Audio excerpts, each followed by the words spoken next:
నిత్యావసర వస్తువులు ఇకపై మరింత తక్కువ ధరకే ప్రజలకు అందుబాటులోకి వచ్చే విధంగా జీఎస్టీ పన్నులు హేతుబద్ధీకరణ చేస్తామని ఇటీవల స్వాతంత్ర్య దినోత్సవ వేడుకల్లో ఎర్రకోట సాక్షిగా ప్రధాని నరేంద్ర మోడీ చేసిన ప్రకటనని కేంద్ర ఆర్థిక మంత్రి నిర్మలా సీతారామన్ సాకారం చేసినట్లు బీజేపీ అధికార ప్రతినిధి పెద్దిరెడ్డి రవికిరణ్ తెలిపారు. కాకినాడలో గల పెద్దిరెడ్డి రవికిరణ్ నివాసంలో ఏర్పాటు చేసిన మీడియా సమావేశంలో ఆయన మాట్లాడారు. జీఎస్టీ పన్నుల హేతుబద్ధీకరణ చేస్తాం.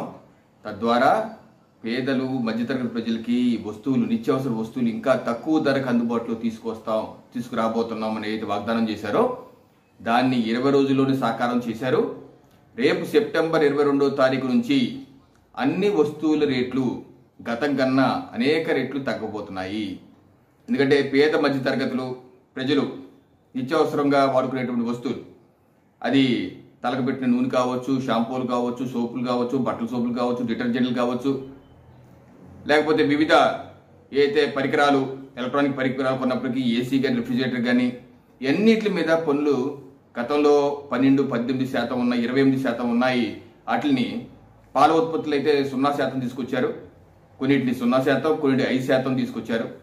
కొన్నింటిని ఏదైతే ఎలక్ట్రానిక్ పరికరాలు ఉన్నాయో గతంలో 28% ఉండేది, ఇప్పుడు 18%. అంటే మధ్యతరగతి ప్రజలకి ఒక భారీ ఆదా.